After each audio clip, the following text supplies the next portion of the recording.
Hola, ¿qué tal? Bienvenidos a este curso de filosofía. El día de hoy vamos a iniciar con lo que es la Edad Moderna.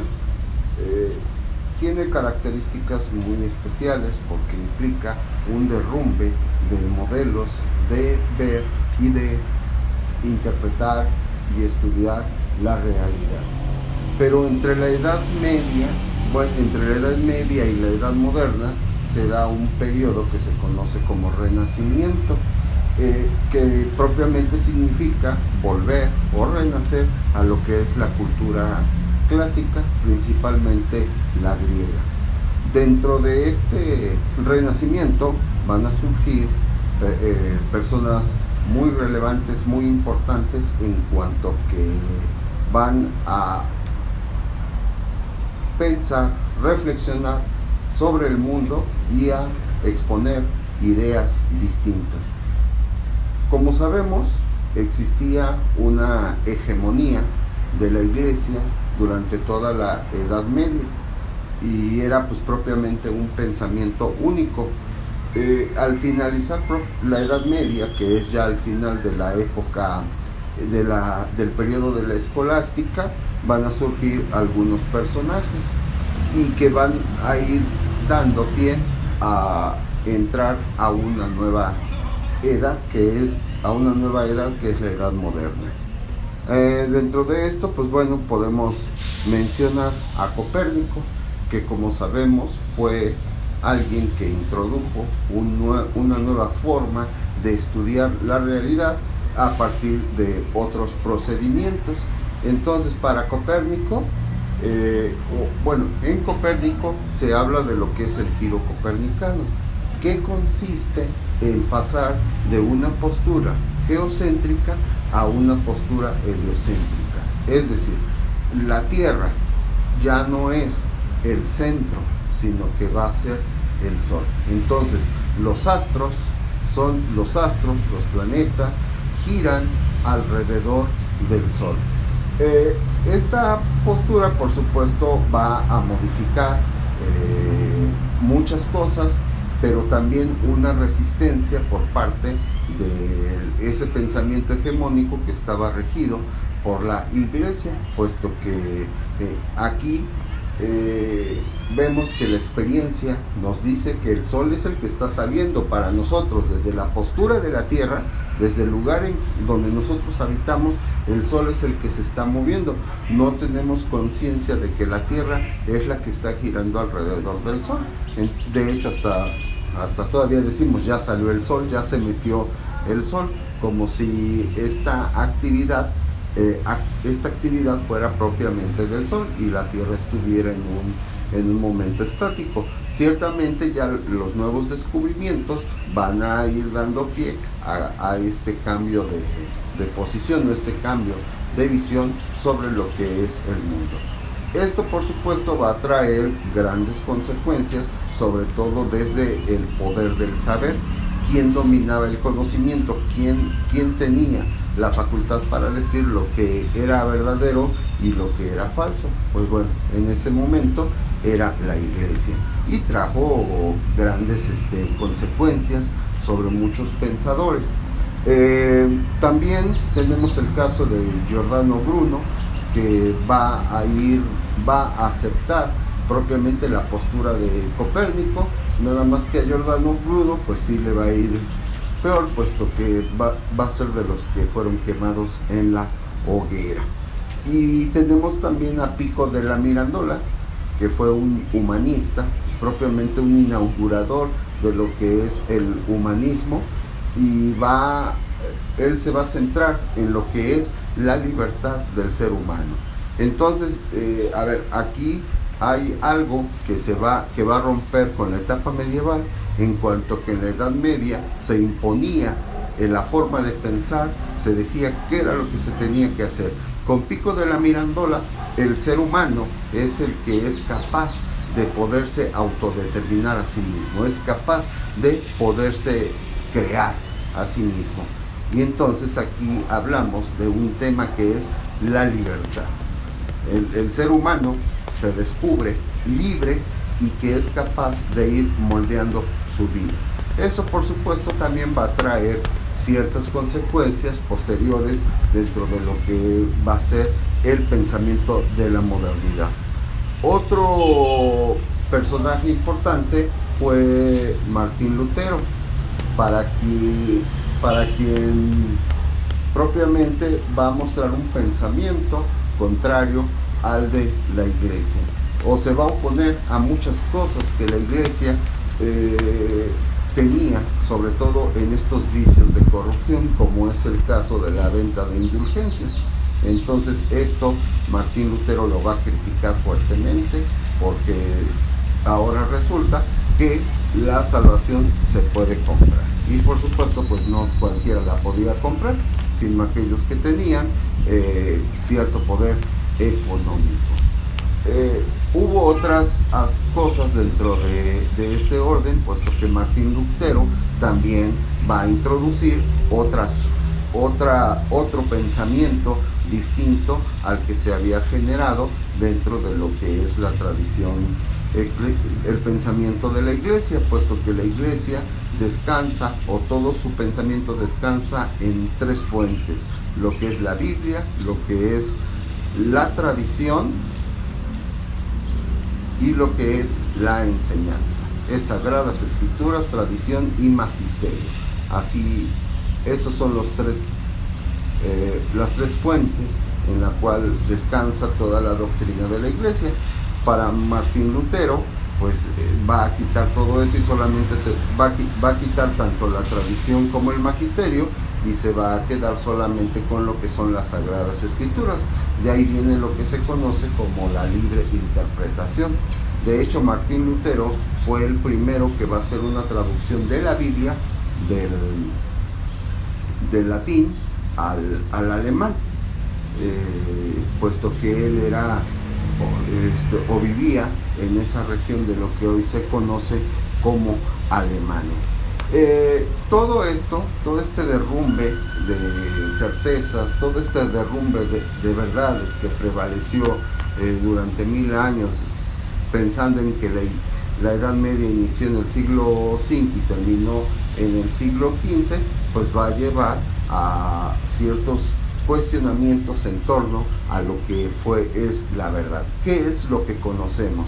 Si ya vemos que lo que se había tenido como verdadero resulta que no era cierto, y esto gracias al surgimiento de lo que fueron las ciencias naturales, en este caso como la astronomía. De hecho, en este periodo vamos a tener el nacimiento de las ciencias naturales, y se van a empezar a desarrollar tal y como las conocemos en la actualidad, y se empiezan a independizar de la filosofía. Entonces, esto va a dar pie a que surjan desde el campo de la filosofía distintas posiciones. En este caso vamos a tener dos posturas fundamentales, que es el racionalismo y el empirismo, que se van a preguntar sobre el origen del conocimiento.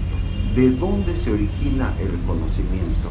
Básicamente, para el racionalismo, el conocimiento tiene su fuente en la razón, mientras que para el empirismo, en la experiencia. Entonces son dos posturas contrarias que vamos a iniciar a ver en este periodo de inicios de la modernidad. El primer movimiento filosófico que vamos a ver es el racionalismo, con René Descartes, que por supuesto, pues la situación de Descartes es preguntarse sobre el origen de lo que sabemos, en dónde está, y para quien todo va a estar en la razón, o va a provenir de la razón. Ahora, vamos a partir de este filósofo que por supuesto tal vez le tocó vivir una época parecida a la que estamos viviendo en la actualidad, puesto que ya René Descartes se va a empezar a cuestionar sobre el fundamento del conocimiento. Realmente, ¿qué es lo que podemos conocer? ¿Hasta dónde podemos conocer el mundo? Y es un cuestionamiento pues muy legítimo, porque las verdades medievales se habían derrumbado y entonces se tenía que ir trabajando en un nuevo proyecto sobre el conocimiento humano, un proyecto que tanto el racionalismo como el empirismo van a tratar de ir resolviendo. Ahora, en este sentido, René Descartes va a partir precisamente de algo que se conoce como la duda metódica, ¿sí? A ver, así como nosotros vamos a la escuela, estamos interaccionando en el mundo, en un ambiente de amigos, en un ambiente con el mundo, una interacción con el mundo, pues en este sentido René Descartes se va a empezar a hacer un cuestionamiento: si realmente lo que hasta el momento hemos recibido de la escuela, lo que nos han enseñado en casa, lo que nos han dicho de lo que es el mundo, si realmente es verdadero. Ese es el interrogante de Descartes, puesto que si todo ya se había derrumbado, si ya no había certezas, entonces ¿qué es lo que es verdadero? Y en ese sentido va a ir trabajando Descartes sobre su propia subjetividad. El sujeto, ¿qué es lo que conoce? ¿Dónde tiene su origen el conocimiento? Entonces, para ello, pues René Descartes va a empezar de la duda metódica. ¿En qué consiste pues esta duda metódica? En que por el momento todo eso que hemos recibido del mundo, de la información que nos han dado, debemos de ponerla en suspenso, debemos de ponerla ahí como en signos de interrogación. Diría Edmundo Husserl, el creador de la fenomenología, hay que poner todo, es la epoge, suspensión del juicio, suspender todo eso que nosotros podemos tener como verdadero, porque pues no lo sabemos, en este caso desde la parte de Descartes. Entonces él va a partir precisamente de esta duda metódica, que es distinta a la duda escéptica. El escéptico va a negar la posibilidad de llegar a un conocimiento verdadero. Entonces él prefiere mantenerse en la duda, pero en la duda absoluta, no en la duda metódica. Descartes va a utilizar la duda metódica para poder posteriormente llegar a conocer lo que es el mundo. Pero entonces la primera parte es dudar de todo lo que en este momento nos han enseñado los libros, nos han enseñado los maestros, nos han enseñado nuestros papás, todo. Vamos a suspender el juicio sobre todo conocimiento que tenemos del mundo. Entonces, el gran aporte, el aporte que va a desarrollar Descartes dentro de lo que es su sistema filosófico, es que él va a poner el origen del conocimiento en la razón. La razón es la fuente de todo conocimiento, muy distinto a lo que posteriormente va a decir el empirismo, donde para ellos el conocimiento va a tener su origen en la experiencia. Si no hay experiencia, si no hay contacto de los sentidos con el mundo, no se puede tener conocimiento. Ahora, ¿cómo va a fundamentar René Descartes este asunto del racionalismo? Pues lo va a fundamentar en lo que serían las ideas innatas. Él decía que nosotros ya venimos con un conjunto de ideas. A ver, vamos a partir a explicar la primera. Y la primera es el yo. En que si nosotros suspendemos todo juicio que podamos tener sobre la realidad, nos quedamos solo con el yo, puesto que todos esos conocimientos que supuestamente nos han dicho que son la verdad, pues las vamos a poner en esa duda. No sabemos si es verdad, no sabemos si es mentira. Entonces necesitamos ver la realidad, pero ya no contaminados de eso que nos han dicho de lo que es el mundo. Entonces, si yo me empiezo a despojar de todo ese saber, me voy a quedar solamente con la conciencia, con el yo, con la conciencia, pero sin contenidos. Y entonces, de ahí viene esta parte cartesiana, el famoso cogito ergo sum. Pienso, luego entonces existo. porque en el momento en que me quedo con ese yo, empiezo a ver que empiezo a dudar. Y me doy cuenta de que dudo. Y si dudo, pienso. Y si hay un ser que está pensando, entonces existe. Entonces todo eso va a partir de la duda, de esa duda cartesiana. Entonces nos vamos a quedar ahí con el yo. Y va a decir Descartes que la idea del yo es algo que ya venimos con ello. Entonces es la primera idea. A esta idea de yo es lo que Descartes le va a llamar la res cogitans, o la sustancia pensante. Existe para Descartes otras dos ideas innatas, que es la idea del infinito, la idea de Dios. Esta idea de Dios, sobre todo Descartes va a decir que nosotros siempre pensamos en la perfección, pensamos en este ser infinito, y por el hecho de estar pensando en ese ser infinito, o en esa idea de perfección, entonces ya tenemos en nosotros, ya traemos esa idea de Dios. Y la otra idea, la tercera idea innata, es la idea del mundo, que se va a conocer como res extensa o sustancia extensa, que va a corresponder a la materia. Y entonces, a ver, toda la materia, todas las cosas extensas pues son el soporte de las cosas físicas, las cosas materiales que van constituyendo el mundo. De tal manera que para Descartes hay tres ideas innatas: yo, Dios y el mundo.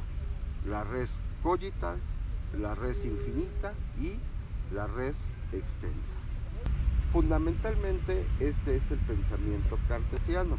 Ahora, hay que ver que dentro de sus obras, lo que son Meditaciones metafísicas o el Discurso del método, que son las obras fundamentales de René Descartes, pues propiamente su mayor interés es llegar a conocer lo que es el mundo. Se encontraba en un momento en donde las certezas se habían derrumbado, como se había dicho al principio. Y entonces, en este sentido, Descartes tuvo que empezar a ir trabajando un nuevo método, un método primero de interiorización, desde la conciencia, para ver lo que es el mundo, lo que era el mundo de ese entonces, y poner en cuestionamiento todas esas verdades que de alguna manera les había, en las cuales se había formado. Entonces, el gran interés de Descartes era llegar a verdades que fueran universales y que fueran necesarias. Ciertamente eso solamente se puede dar, pueden ser conocimientos que parten desde la razón. En este caso podemos ver las verdades de las matemáticas o las verdades de la lógica. Si yo digo 2 más 2 es igual a 4, es una verdad universal y necesaria. O si digo el triángulo tiene 3 ángulos, son verdades que no pueden ser de otra manera. Y entonces ahí es donde vamos a encontrar la necesidad y la universalidad en ese tipo de verdades que corresponden más a las ciencias formales, que son las matemáticas, o que actualmente también podríamos hablar de la lógica. Ya posteriormente, pues bueno, vamos a encontrar al empirismo, que va a desarrollar una postura totalmente contraria a lo que es el racionalismo, pero eso ya lo abordaremos en la siguiente sesión. Hasta luego.